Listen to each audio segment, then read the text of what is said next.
I sigh every night. I wonder why you treat me cold, yet you won't let me go. Every little hurt counts. Okay. That song we just heard, one of my favorite songs, Every Little Bit Hurts, from 1964. That lovely lady singing on that record is sitting next to me now, Brenda Holloway. Brenda, I'm glad you took out a few moments to sit with us and take us back through rock and roll and soul music history to the very beginning of your career. The very beginning of my career. Which is before Every Little Bit Hurts. Started in South Central, in Watts. I didn't start in the church. I started at the Hunter Hancock Record Hop singing in a group called the Wattesians, which were made up, they were all girls from Watts. Pat Hunt, Priscilla Kennedy, Barbara Allen, Brenda Holloway, and I think that was it. About 4 girls from Watts. So we... How old were you? I was in high school, so I was about 16 and a half. Did you do any singing around the house before that? Of course, to all the bill collectors, and people used to come to your house and collect the money. So I would sing to them, and I would ask them, can I sing? And they said, oh, you're okay. We got to get money from your mom. So, okay, little girl. And then I would go around school, and I would ask people, I think I can sing. I didn't know that I could. I said, I think I can sing. And so everybody would just appease me and say, yes, you can. So they had a group at our school, and they were 4 guys, and these 4 guys became the Whispers. And so I used to try to get in their group, and they put me in their group, and then they took me out. They said we want all guys, but they ended up being the Whispers. And so I used to sing for lunch and sing at the record hops and everything. So eventually 2 guys came from back east, Hal Davis and Mark Gordon. So Hal Davis came and he heard me because he knew Pat Hunt, one of the ladies in the group. So he came and he heard me. So then I started doing background for Johnny Crawford and at the Delphi recording company in Hollywood on Selma. Mark Gordon. Who's Mark Gordon? Mark Gordon is a producer. He produced records with Hal Davis, who were they? The ones that did Up and Away. Fifth Dimension. He did records and he married one. That was short-lived. Florence? Okay, we don't want to talk about that. All right. Well, he had his own record label too, didn't he? Yes, he did. I guess when he separated from Hal Davis, because Hal Davis discovered me, and then Mark Gordon came on as a partner.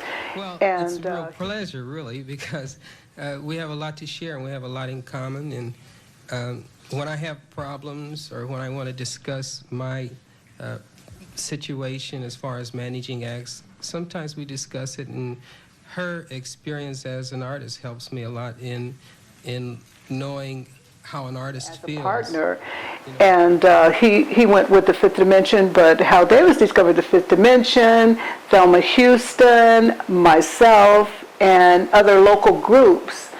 So Hal stayed with Motown. He elected to stay with Motown. Mark Gordon went on to other ventures, but Hal went on to produce a lot of Motown people. But Hal started with me. I was his first artist. And we even made records together at Delphi.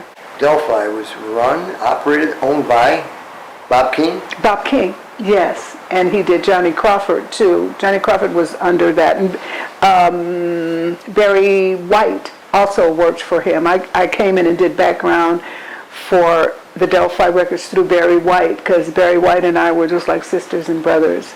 Barry played several instruments. I know he played a piano, and he played for Jesse Belvin. I didn't know that. He played piano on Good Night, My Love. Wow. He was 12 years old, played a piano on that song.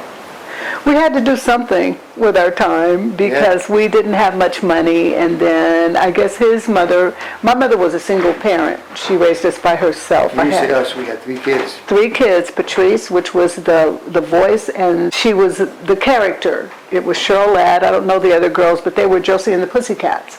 And so Patrice was the voice behind it, and she was the first black Hanna-Barbera cartoon, and they didn't want to use her really, and so the musicians in Hollywood said, if you don't use her, we're going on strike. And they said, okay, she can be the voice.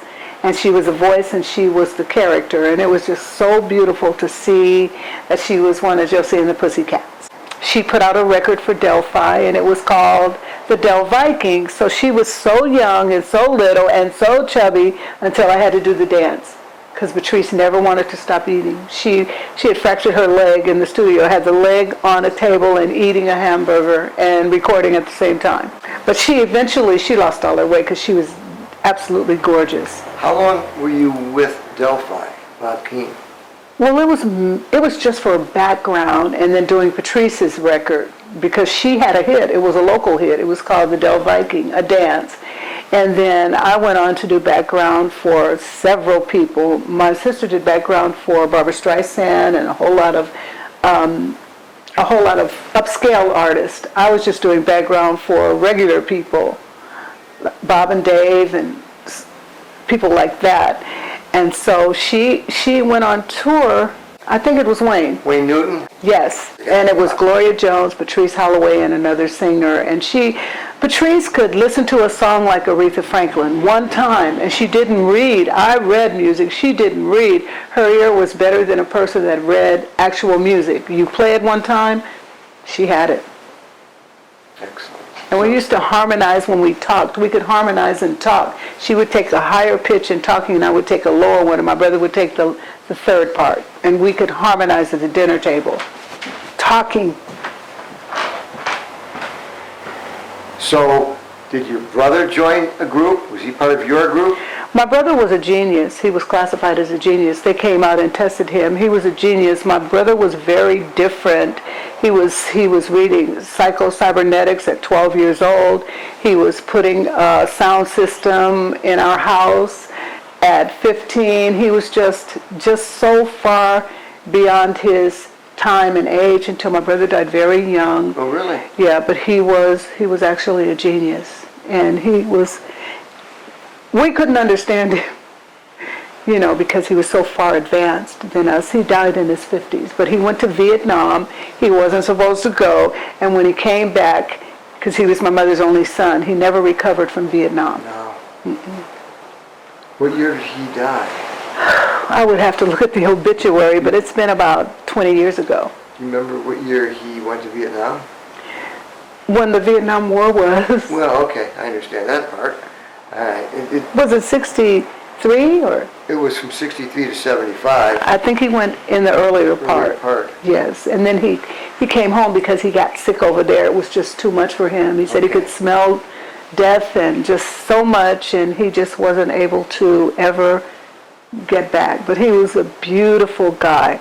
I would always call him a gentleman. He was soft-spoken, and he was just always reading, always into intellectual things. But he knew that both of his sisters were singers. He loved us so much, and he was so proud. You were singing on the Donna label for a while. That was the Delphi Donna. Oh, that was part of the Delphi label? Yes. What song did you sing there? I think I did Hey Fool with Hal Davis and several others. I can't really remember them, but we did I Want a Boyfriend, and Hal and I sang together. We wanted to be the West Coast Tammy and Marvin, but we never made it. We never made the cut. And then, in 1962, you recorded a song, Every Little Bit Hurts. Yes, I did, yes. I didn't want to do that song because Frank Wilson's wife, Barbara Wilson, did the demo, and to me, she did it better than I did. So when I went, yes. As much as I love that song, you're she telling me did it better. Barbara Wilson did it better than me. She was the one that did the demo. I didn't want to do it. I guess it was so authentic because I was crying because Hal made me sing it, and I was like, I don't want to sing this song. And I did, and I was, one thing about Barry, he wouldn't let us sing any notes until we graduated from high school. So I graduated from high school. And Barry Gordy. Mm-hmm. Now we're talking about Motown. We're talking about Motown. But you're not there yet, because in 1962, you just recorded Every Little Bit Hurts. Okay. Now, what happens to that song? Does it go anywhere? Does it go up the charts? Was it released? Your version. Of Every Little Bit Hurts. That put me on the map. And it did go to the top 20. And so that was good for me. The only thing is that I didn't come out rocking. I'm a violinist.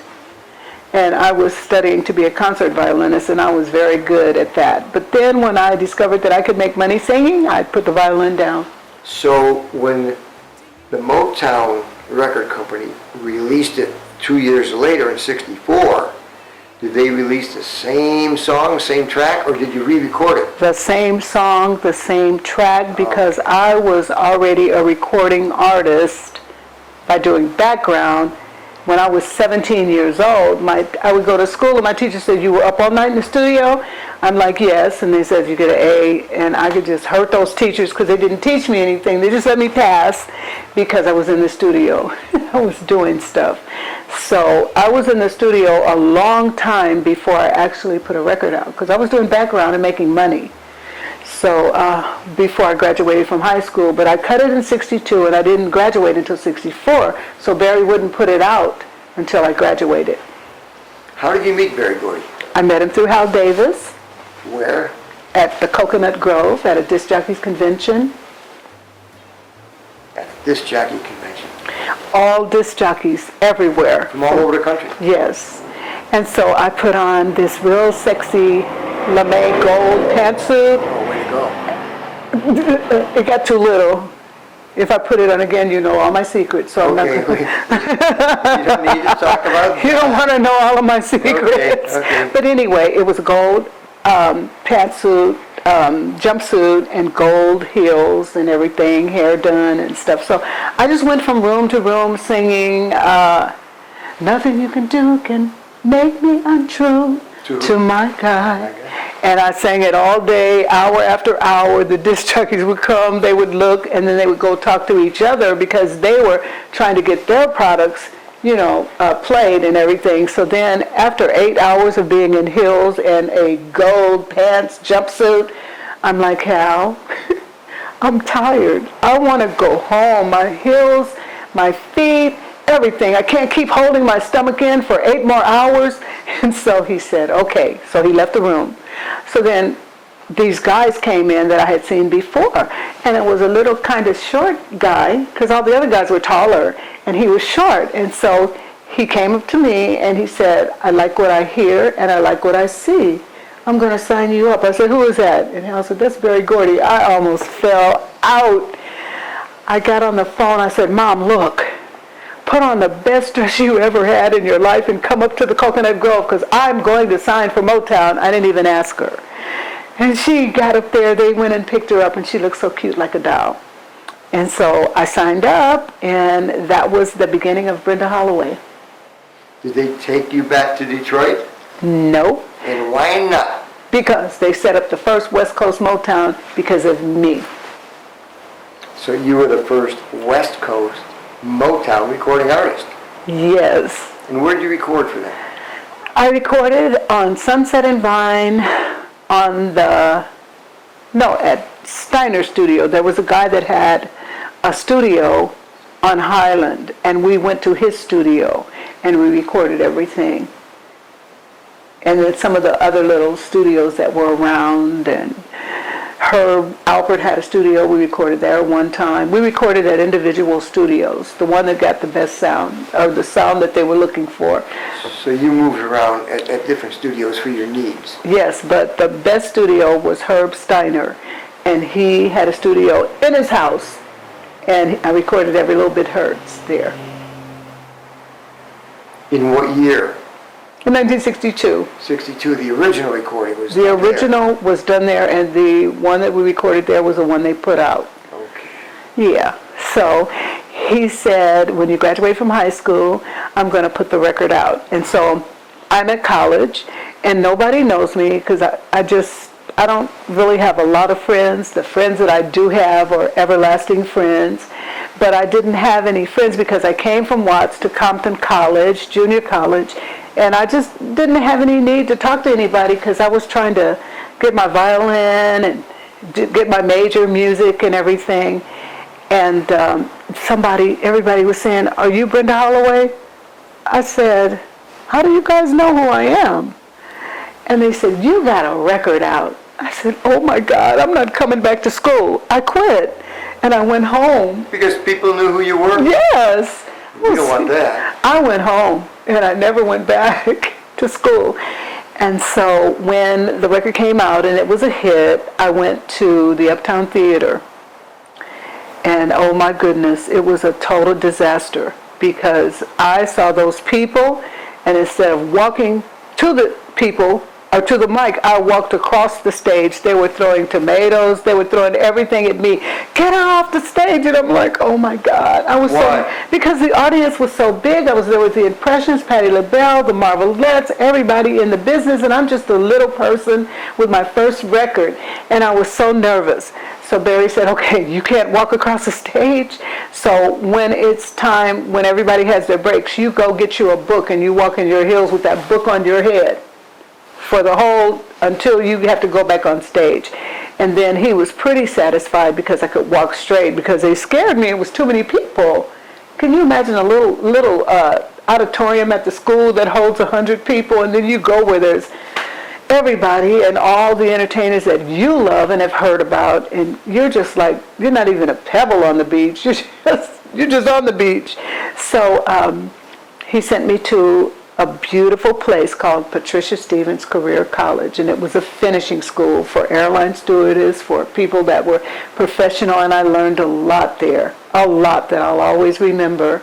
And they had us to speak publicly in front of the other girls, and just how to do things, what to wear, how to enter in a car, how to get out of a So car. you never went to see Maxine Powell? I was West Coast, 3,000 miles away, Yeah. so they had to give me a finishing school in Los Angeles, but I always dressed better than everybody at Motown, and they all copied my gowns because I dressed out of a dress shop, a store. I mean, I went in there were earrings, there were dresses, there were boots, there was everything that I needed. So the girls at Motown, they were kind of like, oh, what is she? Who is she? You know, I said, well, I didn't come up in projects. I had a house. And they were like, oh, we don't like her. Yeah. You're So a I California girl. stayed away. Yeah, I was a real California girl. So they didn't understand me because I was there only to sing, not to get a boyfriend. My husband was my boyfriend at that time. And so I wanted just to sing, and I let everybody know I'm not interested only in singing. So they were like, well, what is she? Something's wrong with her. Now, at the time, they had Mary Wells. Mm-hmm. What did you sing? Because Mary Wells was the only real artist there who was singing solo. Every other female was a member of a group. Mm-hmm. The Supremes, Martha and Vandellas, Marvelettes. Well, as the story goes on, I was the only female artist, and Mary was basically the only female artist. So my career started on the Dick Clark Caravan of Stars. Other people got a chance to see me, and then the Beatles picked me up for their United States tour. And what happened that when Dick Clark asked for me, because Dick Clark loved my voice, and so he said, I want Brenda Holloway to come on my Caravan of Stars. And they said, you can't have Brenda Holloway without the Supremes. So he said, okay, I'll take the Supremes. And when he took the Supremes, everything that they put out was a million sellers, so that pushed me in the background again. You know, but when Mary left, they were trying to groom me to be her replacement. And as a matter of fact, I did one of her songs when she left. It's called When I'm Gone. That went to number 5. And so, you're going to be the next Mary Wells. And then I was like, it's too much confusion. It's too much competition. I'm too young. I don't want to be involved with Motown. Plus, they promised they would put out a record, you know, on time, every time. And like, when I would come from Los Angeles to Detroit, if Gladys Knight came in, she did my song. I said, well, where's my song? Well, Gladys came in and she had to leave back out. I said, but I had to come and now I don't have a song. So I lived off my first album, Every Little Bit Hurts. And so with me traveling with Dick Clark, that kept me alive on the one tune. Because they pulled... Also kept you out of the studio. It did, but guess what I did? What you did? I did one of the worst things I ever could do. What was that? I snuck away from a session with Smokey William Robinson. You just left. I just left and flew back home. And they, Oh, when you left, you got on a plane. I did. Oh. I don't know how I did that. I wouldn't know how to do that today. I was able to do it then because I didn't want to be a part of a lot of, A machine. yeah, but I didn't understand. You're with one of the most prolific writers in the world. He's going to produce you. And I was like, I don't want him to produce me. I'm upset because they pulled my record in. I said, you were young and stupid and you will never, ever have that chance again in your life. But he did do one song. He did two. Operator, Mary Wells did it, I did it. What Are You Gonna Do When I'm Gone? Mary Wells did it, I did it.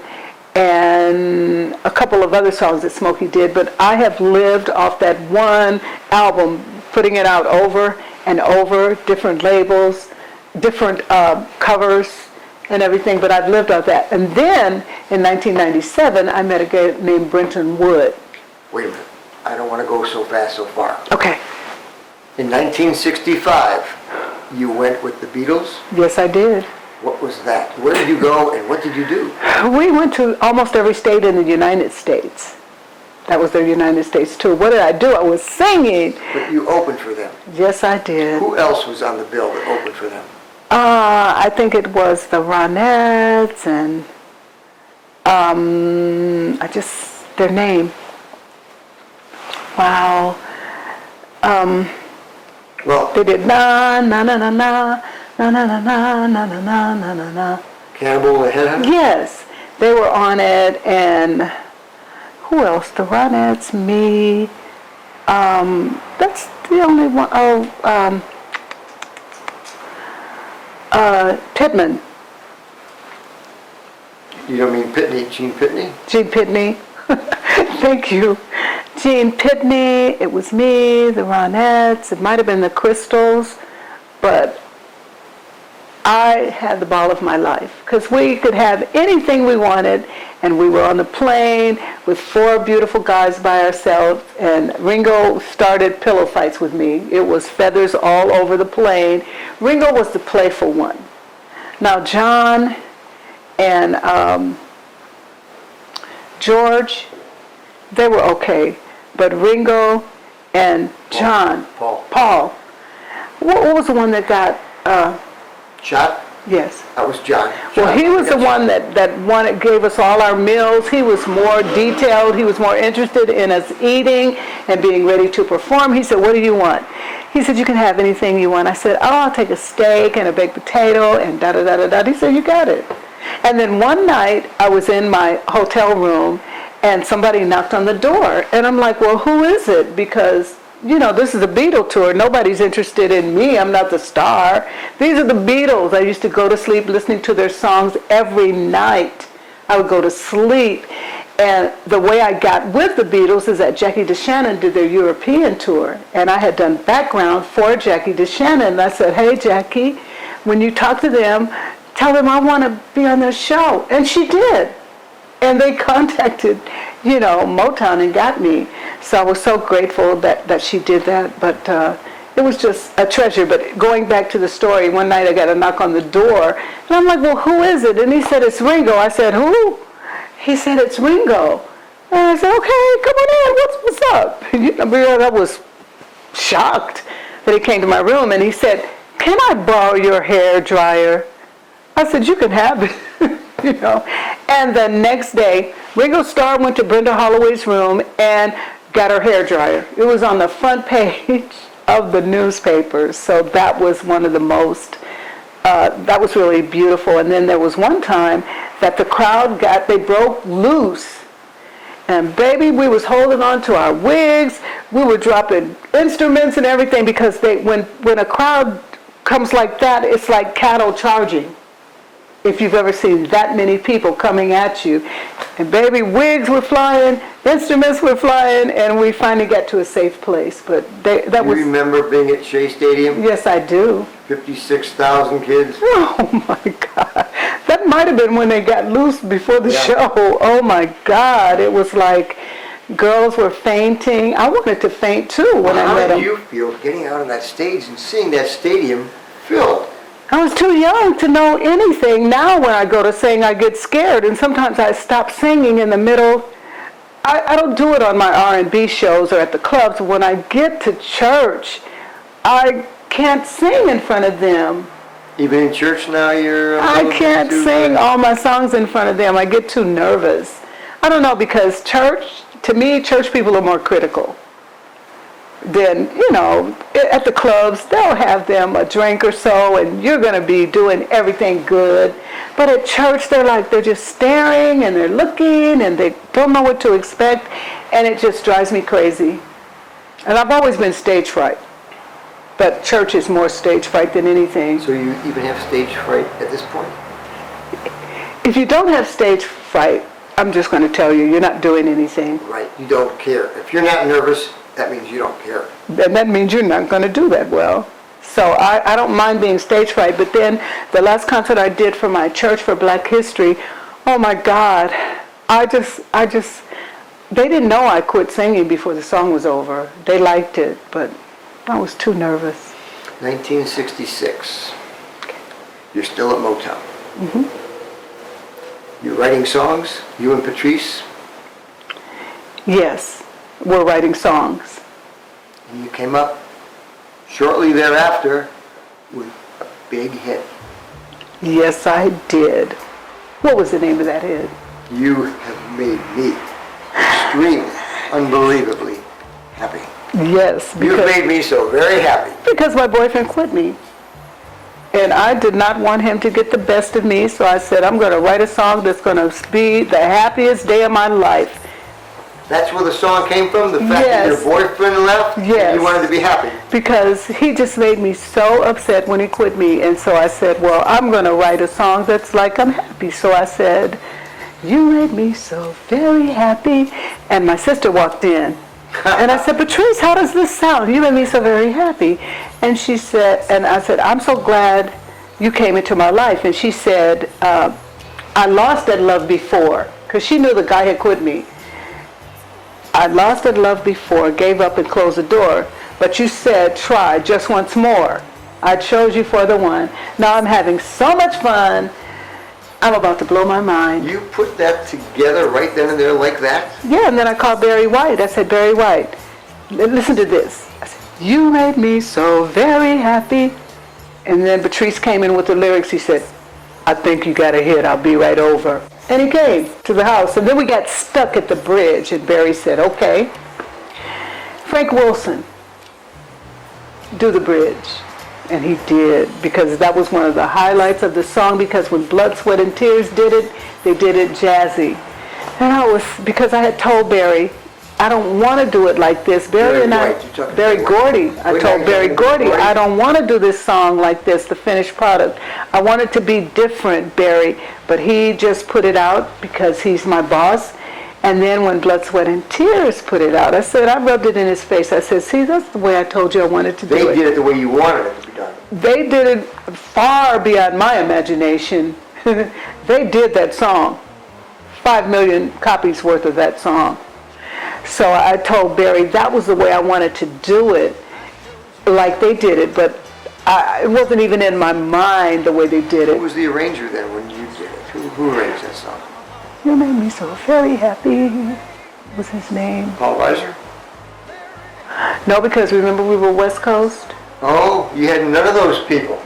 You had nothing to do with it. Well, when I went back to Detroit, some of the writers were looking to fit me into a groove because I would always cross over. And I didn't do the regular tunes. I was doing the slow tunes, the crossover tunes, When I'm Gone, and stuff like that. It didn't have a rock with it. It had just feeling and my vibe, and it was new. And so Barry was trying to fit me into a category, but I didn't have patience. I was 23 years old. So if you didn't put a record out on time, then I was just like, oh, okay.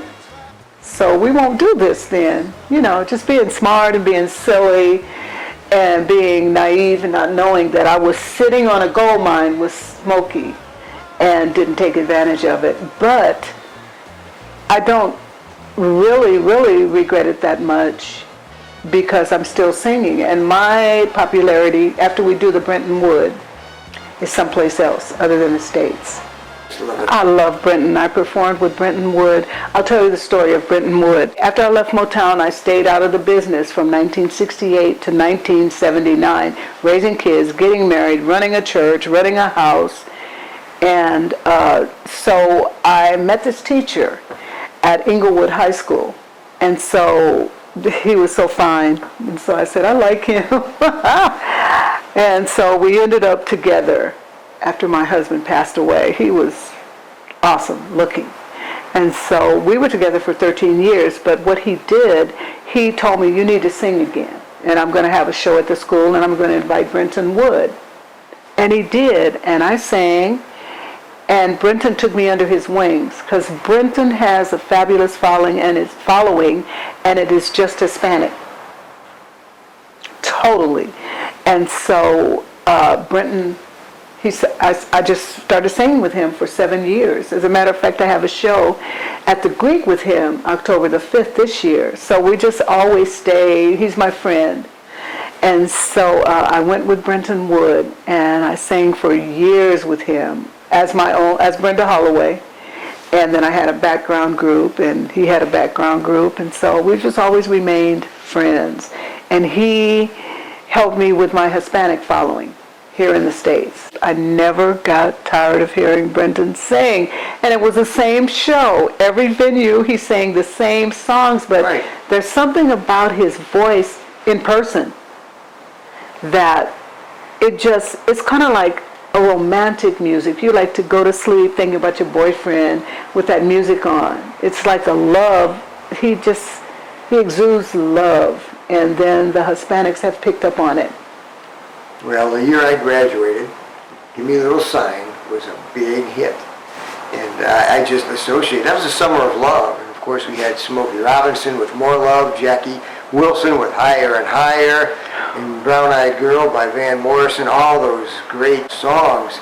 It was a great year, and even Jim Morrison, Come On Baby, Light My Fire. It was, Oh, yes. it was quite a year. And Brenton Wood was right in there, and Robert Knight with Everlasting Love. Okay. I loved all those. Well, Brenton Wood is a local guy, and from city to city, he told me a story.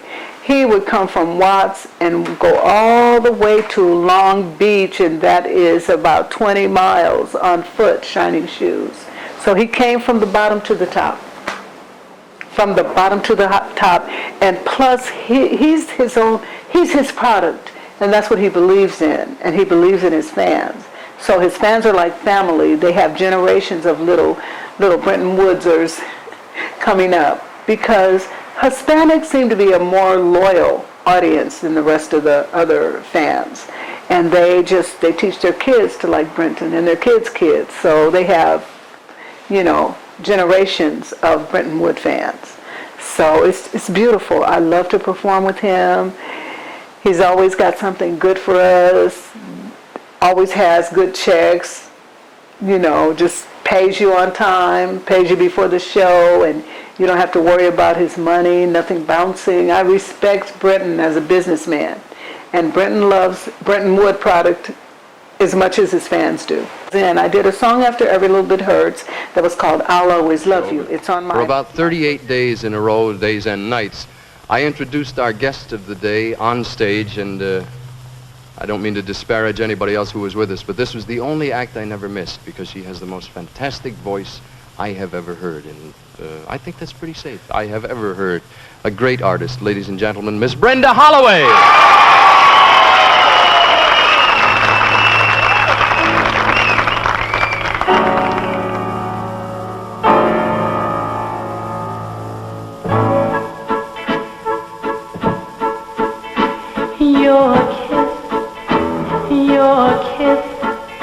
Your kiss means more to me than anything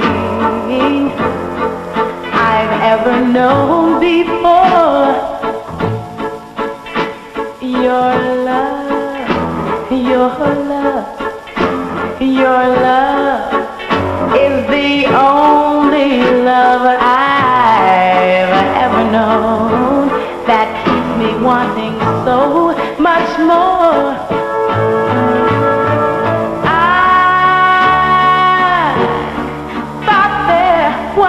thing I had missed, and I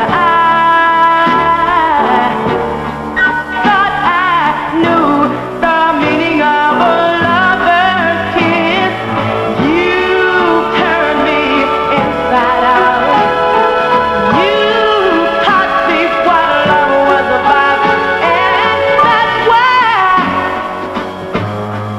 I'll always love you.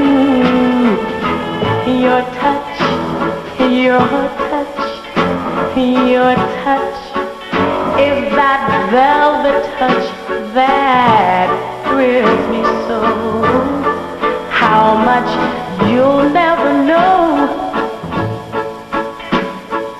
When we're alone, when we're alone, when we're alone, sometimes things that are wrong seem oh so right. Darling, please hold me tight. You turn me inside out. You taught me what love was about, and for this I'll always love you. I'll always love you. I'll always love you. I'll always love you. I'll always love you.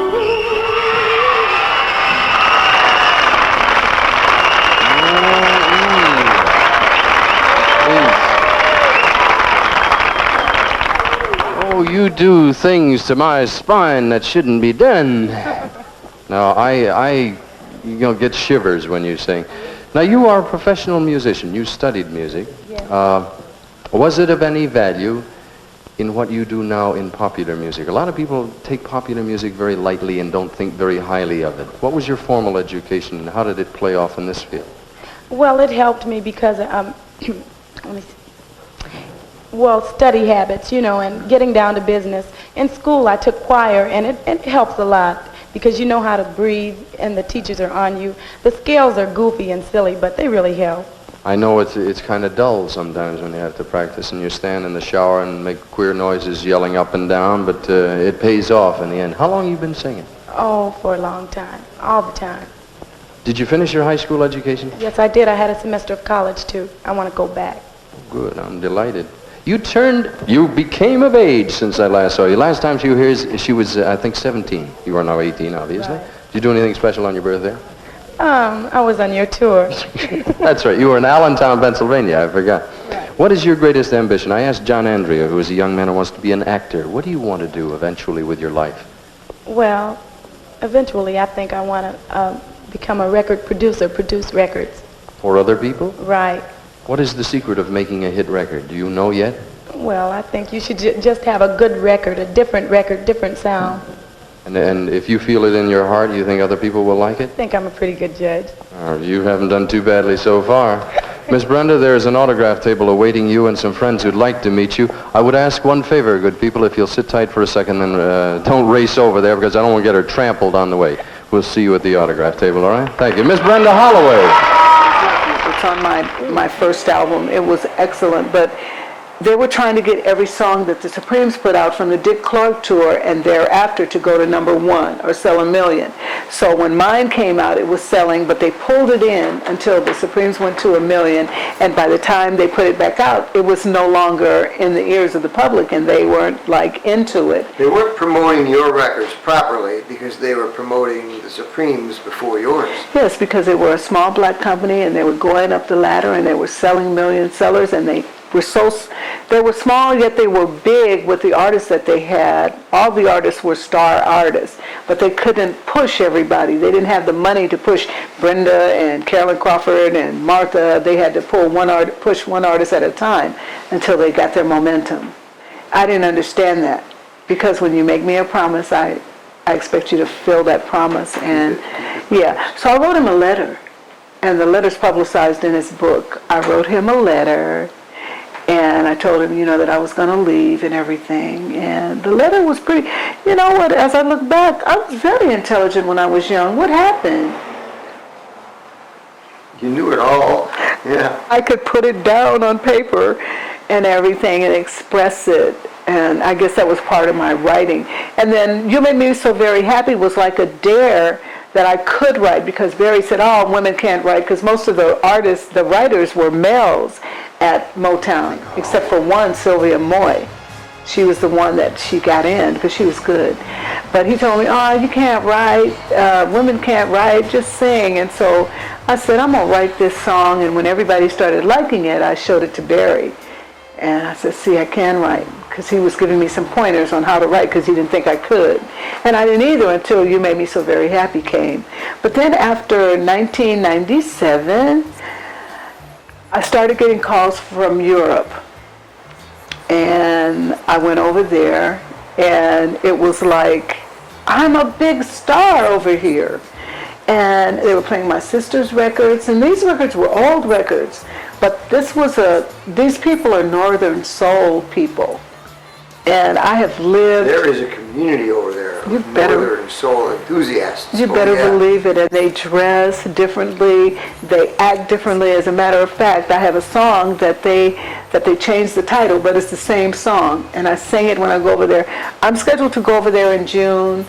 And I just got back about 6 months ago. I go twice a year. And they love them. Oh, nice. Some Brenda.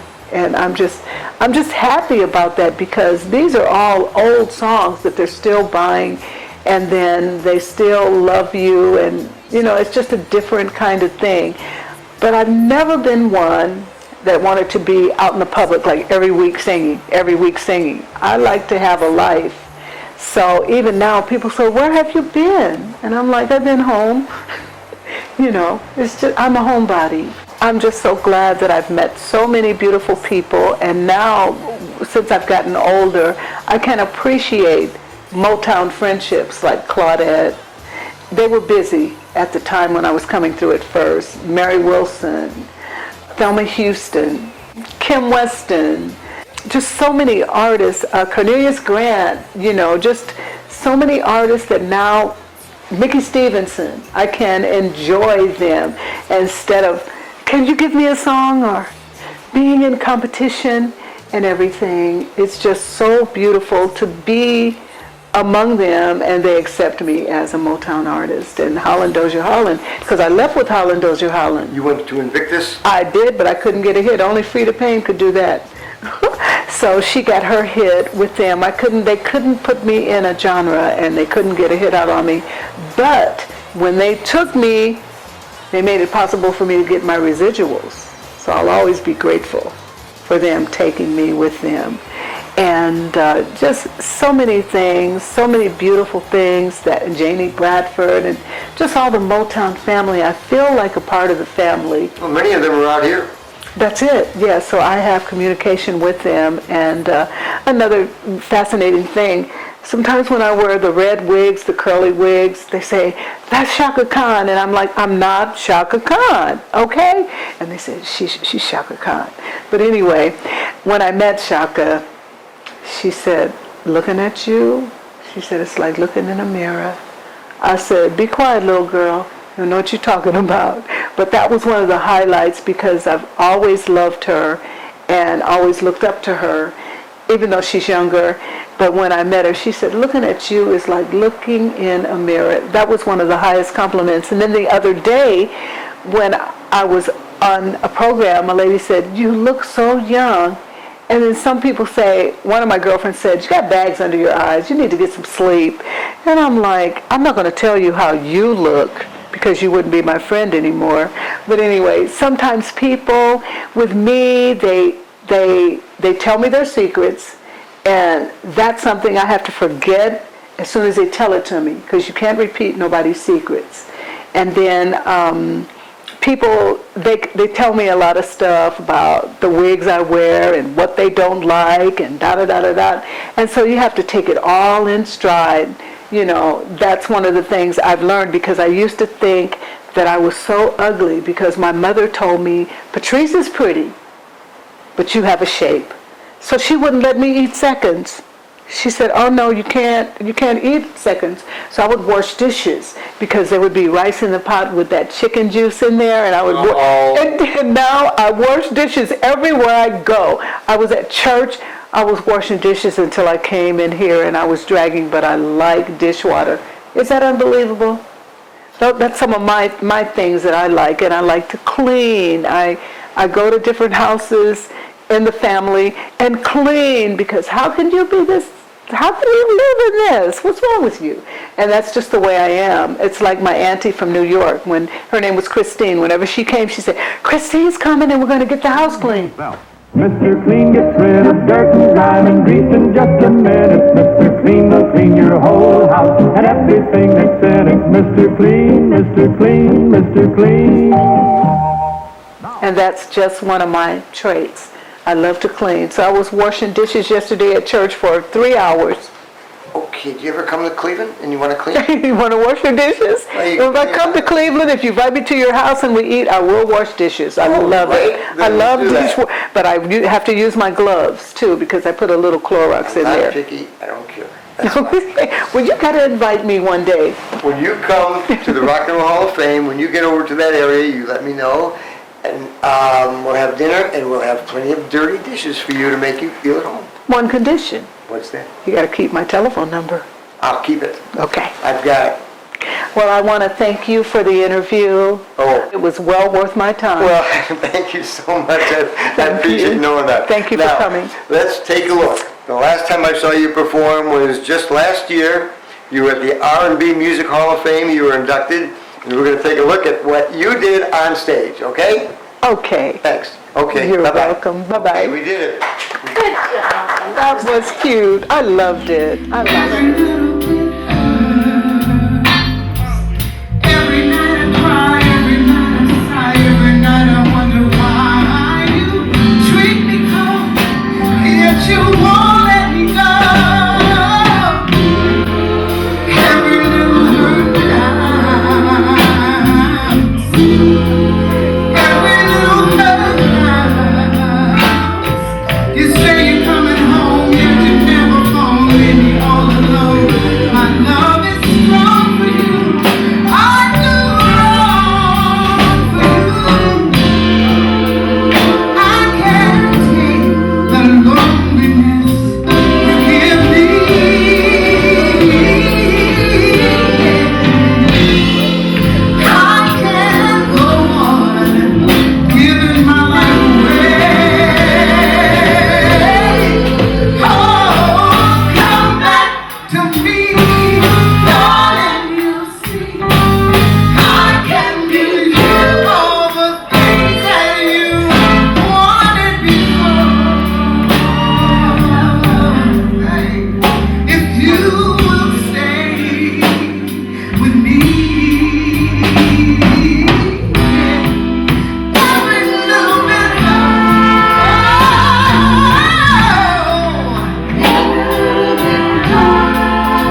you've done. Oh, you're happy in the public side.